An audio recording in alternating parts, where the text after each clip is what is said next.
আমি যখন প্রথম ট্রেডিং শুরু করেছিলাম তখন রেগুলার লস খেতাম, কিন্তু কিছু ছোট ছোট অভ্যাস বদলানোর পরেই আমার ট্রেডিংয়ের পুরো গেমটাই পাল্টে গেল। হ্যালো বন্ধুরা, আমি অভি আর তোমরা দেখছো চার্ট ডায়েরি বাংলা। হ্যাঁ, আজকের ভিডিওতে আমি তোমাদের বলবো 5টা হ্যাবিটের কথা যা আমাকে একটা বেটার ট্রেডার হতে সাহায্য করেছে এবং এখনো করছে। আশা করি তোমাদেরও এই হ্যাবিটগুলো সাহায্য করবে একটা ভালো ট্রেডার হতে। তাহলে চলো আর বেশি কথা না বলে ভিডিওর দিকে এগোনো যাক।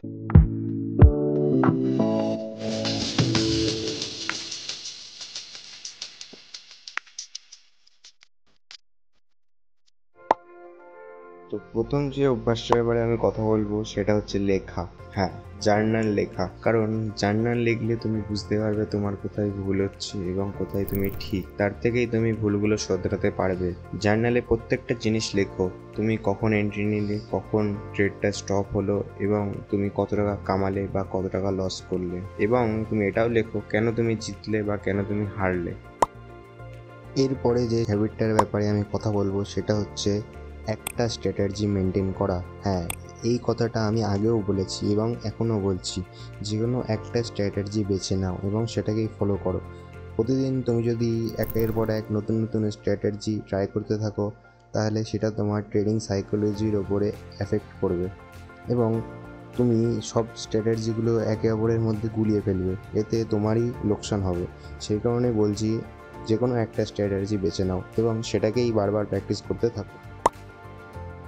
এরপরে 3 নম্বর যে হ্যাবিটটা সেটা হচ্ছে প্রতিদিন চার্ট অ্যানালাইসিস করা। টেকনিক্যাল অ্যানালাইসিস ছাড়া কেউ কখনো ট্রেডিংয়ে সাকসেসফুল হতে পারে না। সেই কারণে প্রতিদিন তোমাকে চার্ট অ্যানালাইসিস করতে হবে। কোনো একটা নির্দিষ্ট টাইম সিলেক্ট করো এবং সেই টাইমের মধ্যে তুমি শুধুমাত্র চার্ট দেখো। চার্টে কোথায় কি হচ্ছে, কি প্যাটার্ন তৈরি হচ্ছে সেগুলো দেখতে থাকো, তবেই তুমি টেকনিক্যাল অ্যানালাইসিস মাস্টার করতে পারবে।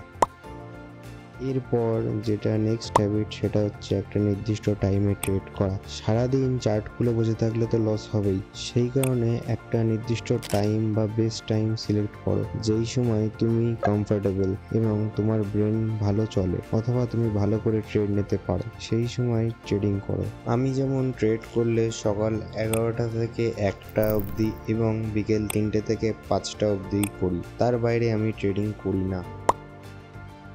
এরপরের যে হ্যাবিটটার ব্যাপারে কথা বলবো সেটা আমাদের ভিডিওর লাস্ট হ্যাবিট এবং সেই হ্যাবিটটা হচ্ছে নিজের ভুল স্বীকার করা। সবকিছু নিজের ইগোতে নিয়ে তুমি যদি মার্কেটে আসো তাহলে তোমার পুরো ক্যাপিটাল মার্কেট খেয়ে নেবে এবং সেটা তোমার চোখের সামনে দিয়েই হবে। তুমি ইগোর বশে তখন সবকিছু রাগে রাগে করবে, কিন্তু পরে যখন ইগোটা কমে যাবে সেই সময় তুমি আফসোস করবে নিজের থেকে, তোমার পকেট থেকে অনেক টাকা চলে গেল মার্কেটের কাছে।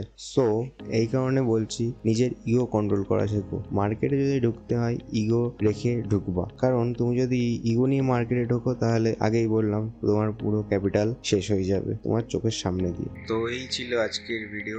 এই 5টা অভ্যাসই আমাকে একটা ডিসিপ্লিন এবং বেটার ট্রেডার বানিয়েছে। তোমার যদি এর মধ্যে থেকে কোনো হ্যাবিট থেকে থাকে তাহলে কমেন্টে জানিও।